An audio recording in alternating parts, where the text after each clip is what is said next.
Olá! Este seria o segundo vídeo da série Lendo Partes Desconfortáveis da Bíblia, mas como eu decidi mudar o formato do canal, aquele vídeo vai para o lixo, junto com os outros. Espero que gostem do novo formato. Hoje vamos ler o trecho sobre o bezerro de ouro no Velho Testamento. Acompanhe a leitura comigo. Ou, se você já conhece a história e quer pular para a parte legal, eu vou deixar marcado na timeline onde começa o meu comentário.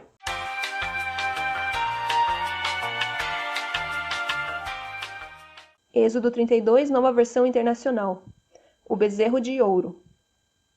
O povo, ao ver que Moisés demorava a descer do monte, juntou-se ao redor de Arão e lhe disse: Venha, faça para nós deuses que nos conduzam, pois a este Moisés, o homem que nos tirou do Egito, não sabemos o que lhe aconteceu. Respondeu-lhes Arão: Tirem os brincos de ouro de suas mulheres, de seus filhos e de suas filhas, e tragam-nos a mim. Todos tiraram seus brincos de ouro e os levaram a Arão. Ele os recebeu e os fundiu, transformando tudo num ídolo, que modelou com uma ferramenta própria, dando-lhe a forma de um bezerro. Então disseram: Eis aí os seus deuses, ó Israel, que tiraram vocês do Egito. Vendo isso, Arão edificou um altar diante do bezerro e anunciou: Amanhã haverá uma festa dedicada ao Senhor. Na manhã seguinte ofereceram holocaustos e sacrifícios de comunhão. O povo se assentou para comer e beber, e levantou-se para se entregar à farra. Então o Senhor disse a Moisés: Desça, porque o seu povo que você tirou do Egito corrompeu-se. Muito depressa se desviaram daquilo que lhes ordenei, e fizeram um ídolo em forma de bezerro. Curvaram-se diante dele, ofereceram-lhe sacrifícios e disseram: Eis aí, ó Israel, os seus deuses que tiraram vocês do Egito. Disse o Senhor a Moisés: Tenho visto que este povo é um povo obstinado. Deixe-me agora, para que a minha ira se acenda contra eles e eu os destrua. Depois farei de você uma grande nação. Moisés, porém, suplicou ao Senhor seu Deus, clamando: Ó Senhor, por que se acenderia a tua ira contra o teu povo, que tiraste do Egito com grande poder e forte mão? Por que diriam os egípcios: Foi com intenção maligna que ele os libertou, para matá-los nos montes e bani-los da face da terra? Arrepende-te do fogo da tua ira, tem piedade, e não tragas este mal sobre o teu povo. Lembra-te dos teus servos Abraão, Isaque e Israel, aos quais juraste por ti mesmo. Farei que os seus descendentes sejam numerosos como as estrelas do céu, e lhes darei toda esta terra que lhes prometi, que será a sua herança para sempre. E sucedeu que o Senhor arrependeu-se do mal que ameaçara trazer sobre o povo. Então Moisés desceu do monte, levando nas mãos as 2 tábuas da aliança. Estavam escritas em ambos os lados, frente e verso. As tábuas tinham sido feitas por Deus. O que nelas estava gravado fora escrito por Deus. Quando Josué ouviu o barulho do povo gritando, disse a Moisés: Há barulho de guerra no acampamento.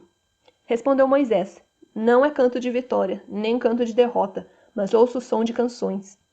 Quando Moisés aproximou-se do acampamento e viu o bezerro e as danças, irou-se e jogou as tábuas no chão, ao pé do monte, quebrando-as. Pegou o bezerro que eles tinham feito e destruiu no fogo. Depois de moê-lo até virar pó, espalhou-o na água e fez com que os israelitas a bebessem. E perguntou a Arão: Que lhe fez esse povo para que você o levasse a tão grande pecado? Respondeu Arão: Não te enfureças, meu senhor, tu bem sabes como este povo é propenso para o mal. Eles me disseram: Faça para nós deuses que nos conduzam, pois esse Moisés, o homem que nos tirou do Egito, não sabemos o que lhe aconteceu. Então eu lhes disse: Quem tiver enfeites de ouro, traga-os para mim. O povo trouxe-me o ouro, eu joguei o fogo e surgiu esse bezerro. Moisés viu que o povo estava desenfreado e que Arão o tinha deixado fora de controle, tendo se tornado um motivo de riso para os seus inimigos. Então ficou de pé à entrada do acampamento e disse: Quem é pelo Senhor, junte-se a mim. Todos os levitas se juntaram a ele. Declarou-lhes também: Assim diz o Senhor, o Deus de Israel: Pegue cada um sua espada, percorra o acampamento de tenda em tenda e mate o seu irmão, o seu amigo e o seu vizinho. Fizeram os levitas conforme Moisés ordenou, e naquele dia morreram cerca de 3.000 dentre o povo. Disse então Moisés: Hoje vocês se consagraram ao Senhor, pois nenhum de vocês poupou seu filho, e modo que o Senhor os abençoou neste dia. No dia seguinte, Moisés disse ao povo: Vocês cometeram um grande pecado, mas agora subirei ao Senhor, e talvez possa oferecer propiciação pelo pecado de vocês. Assim Moisés voltou ao Senhor e disse: Ah, que grande pecado cometeu este povo! Fizeram para si um Deus de ouro. Mas agora eu te rogo, Perdoa-lhes o pecado. Se não, risca-me do teu livro que escreveste. Respondeu o Senhor a Moisés: Riscarei do meu livro todo aquele que pecar contra mim. Agora vá, guie o povo ao lugar de que lhe falei, e meu anjo irá à sua frente. Todavia, quando chegar a hora de puni-los, eu os punirei pelos pecados deles. E o Senhor feriu o povo com uma praga, porque quiseram que Arão fizesse o bezerro. Terminamos de ler. Se quiser dar uma pausa agora para absorver tudo o que foi lido e tirar suas próprias conclusões, fique à vontade. Depois pode voltar para ouvir o meu comentário sobre o texto lido. Já terminou? Tudo bem, vamos lá. Escolhi ler esse trecho da Bíblia porque ele, em particular, foi muito marcante para mim. Quando eu era adolescente, eu me sentia um pouco desconectada de Deus, e eu queria ler a Bíblia inteira para ter certeza do que eu acreditava. Esse é um trecho que eu só conhecia através da leitura. Não lembro de tê-lo ouvido na igreja antes, e olha que eu ia para a igreja toda semana. Quando eu tinha por volta de 14 anos, meus pais tinham o costume de assistir aos Simpsons. Um dos personagens dos Simpsons é Ned Flanders, você já deve ter ouvido falar dele. Bem, ele é um personagem controverso porque ele é muito religioso, e sua devoção a Deus beira o fanatismo. Em um episódio, Ned Flanders ouve uma voz do além que ele acredita se tratar de Deus, mas é apenas Homer falando através de uma caixa de som. Desta maneira, Homer faz com que Ned cometa múltiplos assassinatos. Quando descobre que Homer estava por trás disso, Ned fica atormentado e quer assassinar Homer também. Esse episódio me deixou revoltada. Não é isso que a Bíblia fala, eu pensei. Essa era uma representação errada do cristianismo. Quer dizer, eu sabia que Deus exigia a obediência incondicional. Nisso eu concordava com eles. Só que Deus também é bom. Aliás, ele é a definição de bondade e justiça. Além disso, um dos 10 mandamentos é não matarás. Sendo assim, caso eu ouvisse uma voz do além mandando que eu matasse alguém, eu saberia que se tratava de um demônio. Afinal, Deus nunca faria isso. Não é? O mais próximo que ele já chegou foi mandar Abraão oferecer seu filho Isaque em sacrifício. E mesmo assim, Deus só estava querendo testar a fé de Abraão. Isaque foi poupado no final. Então, dá para imaginar como eu reagi após ler sobre o bezerro de ouro. Eu me senti traída. Ninguém falava sobre isso na escola dominical. E também, que história para contar para criancinhas. Eu passei a vida inteira ouvindo na igreja que Deus era amor, que as pessoas tinham que ter liberdade de acreditar. E na escola, eu ouvia sobre o Estado laico e a importância de respeitar a religião dos outros. Eu fui pega desprevenida. Sem mais nem menos, descobri que Deus já apoiou o equivalente a uma jihad cristã, e o homem que a promoveu foi ninguém mais, ninguém menos que o homem que tirou o povo do Egito. Em suma, eu estava errada. Lembrando a situação do episódio dos Simpsons, se eu ouvisse uma voz do além, literalmente não teria como saber se era Deus falando comigo ou não. Afinal, se matar sua família por motivos religiosos é uma coisa boa, eu não sei o que seria uma coisa ruim. Senti uma vergonha profunda. Era isso que eu defendia? Foi a primeira vez que eu não cedi. Eu não concordava com a Bíblia. Eu não me esforcei nem um pouco para concordar. Eu não tive vergonha, muito pelo contrário, eu tive orgulho de discordar. Se eu estivesse no lugar dos judeus, eu me recusaria a fazer o que me mandaram. Eu lutaria e até morreria de consciência tranquila. Eu me imaginei dizendo para Deus: Não, Deus, eu não vou fazer isso. Se você quiser, pode matar a minha família, porque não tem nada que eu possa fazer para evitar isso, mas eu não vou sujar minhas mãos.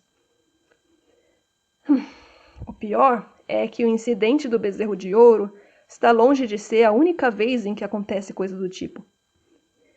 Em horror, eu percebi que situações similares já tinham acontecido muitas vezes. Quando os judeus estavam viajando para a Terra Prometida, Deus ordenou que matassem as pessoas que estavam morando lá, sob a justificativa de que a terra era deles por direito. Eu só não percebia a gravidade da situação porque eu achava que não tinha importância, afinal, eram só os outros povos. Esse é o resultado da mentalidade nós contra eles. Em vez de enxergar o outro como igual, ter empatia e procurar uma solução que seja boa para os dois lados, nós enxergamos o outro como um mero obstáculo a ser superado. Não temos consideração para com o inimigo e não pretendemos aplicar a eles as mesmas regras que aplicamos a nós mesmos.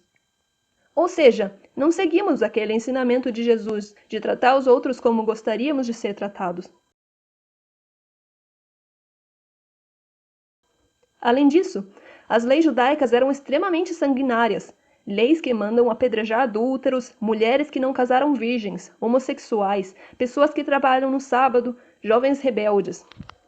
Diante dessa situação, vale o questionamento. O que é um bom motivo para matar?